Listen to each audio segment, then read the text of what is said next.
Air India flight A871 की त्रासदी, क्या हुआ और जिम्मेदारी किसकी है? 12 जून 2025 को अहमदाबाद, भारत से लंदन गैटविक जाने वाली एक सामान्य उड़ान हाल के इतिहास की सबसे घातक विमानन आपदाओं में से एक बन गई। एयर इंडिया फ्लाइट A171, एक बोइंग 787,008 ड्रीमलाइनर, टेक ऑफ के कुछ सेकंड बाद ही दुर्घटनाग्रस्त हो गई, जिसमें 241 यात्रियों और चालक दल के सदस्यों की जान चली गई और केवल एक व्यक्ति जीवित बचा। विमान एक रिहायशी इलाके में गिरा, जिससे जमीन पर भी दर्जनों लोगों की मौत हो गई। इस त्रासदी का कारण क्या था? जिम्मेदारी किसकी है? इस वृत्तचित्र में हम अब तक की जानकारी को जोड़ेंगे, संभावित कारणों की जांच करेंगे और इस भयावह घटना के व्यापक प्रभावों को देखेंगे। अहमदाबाद के सरदार वल्लभभाई पटेल अंतर्राष्ट्रीय हवाई अड्डे से दोपहर 1:38 बजे स्थानीय समय पर उड़ान भरी, जो लंदन गैटविक के लिए थी। इसमें 242 लोग सवार थे, 159 भारतीय नागरिक, 53 ब्रिटिश, 7 पुर्तगाली और 1 कनाडाई। बोइंग 787,008 ड्रीमलाइनर एक आधुनिक विमान था, जो टाटा समूह के तहत एयर इंडिया के बेड़े के आधुनिकीकरण का हिस्सा था। लेकिन टेक ऑफ के 1 मिनट से भी कम समय बाद विमान ने मेडे कॉल जारी किया, जो एक आपात स्थिति का संकेत था। कुछ ही पल बाद यह मेघानी नगर के रिहायशी इलाके में दुर्घटनाग्रस्त हो गया, जहां एक मेडिकल कॉलेज हॉस्टल से टकराया। टक्कर से एक विशाल विस्फोट हुआ, जिससे आग और काला धुआं आसमान में फैल गया। इस दुर्घटना में विमान में सवार 241 लोगों की मौत हो गई।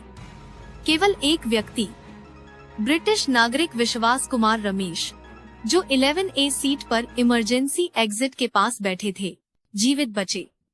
जमीन पर भी कम से कम 290 लोगों की जान गई, जिसने इसे 1996 के बाद भारत की सबसे घातक विमानन आपदा बना दिया। आइए फ्लाइट A871 के अंतिम क्षणों के बारे में जो हम जानते हैं उसे समझें। फ्लाइट रडार 24 के अनुसार विमान 625 फीट की अधिकतम ऊंचाई तक पहुंचा, जो हवाई अड्डे की 200 फीट की ऊंचाई से मुश्किल से अधिक था। टेक ऑफ के 30 सेकंड के भीतर यह तेजी से नीचे आने लगा। प्रत्यक्षदर्शियों ने एक जोरदार धमाके की आवाज सुनी और एकमात्र बचे विश्वास कुमार रमेश ने हिंदुस्तान टाइम्स को बताया, टेक ऑफ के 30 सेकंड बाद एक तेज आवाज हुई और फिर विमान दुर्घटनाग्रस्त हो गया। सब कुछ इतनी जल्दी हुआ। विमान बीजे मेडिकल कॉलेज और सिविल हॉस्पिटल के डॉक्टर्स हॉस्टल में जा गिरा, जहां छात्र दोपहर का भोजन कर रहे थे। टक्कर विनाशकारी थी, क्योंकि पूरी तरह से ईंधन भरे विमान, जिसमें 100,000 लीटर से अधिक ईंधन था, विस्फोट के साथ दुर्घटनाग्रस्त हुआ। पहले प्रत्युत्तरकर्ताओं ने धूल, मलबे और धुएं से भरे एक अराजक दृश्य का वर्णन किया।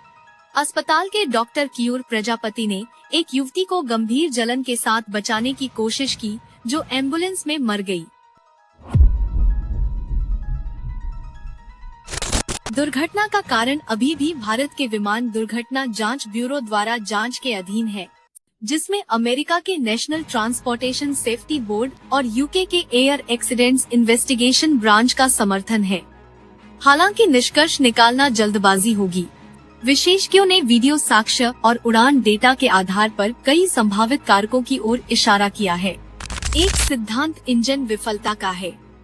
विमानन इंजीनियर अहमद बुसनैना का कहना है कि डबल इंजन विफलता हालांकि अत्यंत दुर्लभ विमान के ऊंचाई न ले पाने की व्याख्या कर सकती है। अहमदाबाद हवाई अड्डा पक्षी टक्करों के लिए कुख्यात है। 2022-23 में 38 मामले दर्ज किए गए, जो पिछले वर्ष की तुलना में 35% अधिक थे।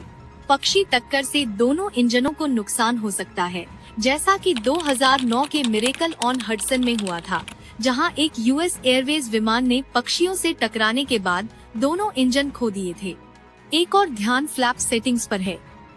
वीडियो से पता चलता है कि फ्लैप्स शायद ठीक से विस्तारित नहीं थे, जो टेक ऑफ के दौरान लिफ्ट उत्पन्न करने के लिए महत्वपूर्ण है। पूर्व पायलट अलस्तेर रोसेनसाइन ने कहा कि फ्लैप कॉन्फ़िगरेशन सही नहीं लगता, जो विमान को स्टॉल कर सकता है। हालांकि बोइंग 787 की टेक ऑफ चेतावनी प्रणाली को गलत फ्लैप सेटिंग्स पर पायलटों को सचेत करना चाहिए, जिससे यह स्थिति असामान्य हो जाती है।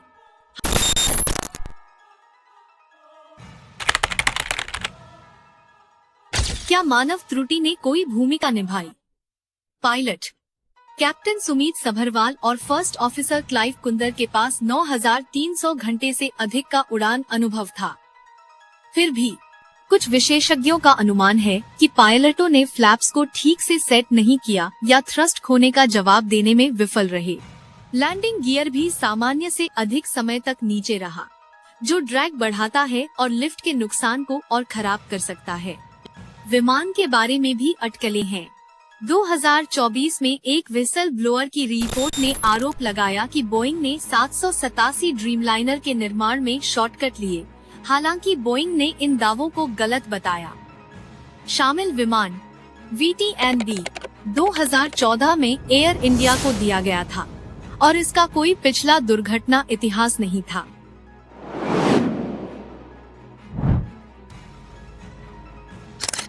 प्रमुख साक्ष्य ब्लैक बॉक्स होगा, जिसमें फ्लाइट डेटा रिकॉर्डर और कॉकपिट वॉइस रिकॉर्डर शामिल हैं। एक ब्लैक बॉक्स पहले ही मिल चुका है और जांचकर्ताओं को सौंपा गया है। यह विमान की कॉन्फ़िगरेशन, इंजन प्रदर्शन और अंतिम क्षणों में पायलटों की कार्रवाइयों के बारे में महत्वपूर्ण जानकारी प्रकट कर सकता है। दुर्घटना की जिम्मेदारी का निर्धारण जटिल है और जांच के निष्कर्षों का इंतजार है। एयर इंडिया ने पूर्ण सहयोग का वादा किया है और CEO कैंपबेल विल्सन ने गहरा दुख व्यक्त किया है और पीड़ितों के परिवारों के समर्थन पर ध्यान केंद्रित किया है। एयर इंडिया को अतीत में सुरक्षा और रखरखाव के मुद्दों के लिए आलोचना का सामना करना पड़ा है, लेकिन हाल के आधुनिकीकरण प्रयासों का उद्देश्य इसकी प्रतिष्ठा में सुधार करना था। निर्माता बोइंग भी जांच के घेरे में है। इस दुर्घटना तक 787 ड्रीमलाइनर का सुरक्षा रिकॉर्ड उत्कृष्ट था, लेकिन 2018 और 2019 में हुए 737 मैक्स हादसों के बाद बोइंग की प्रतिष्ठा को धक्का लगा है। बोइंग ने संवेदना व्यक्त की और जांच में सहयोग की पेशकश की, लेकिन उसने जिम्मेदारी स्वीकार नहीं की।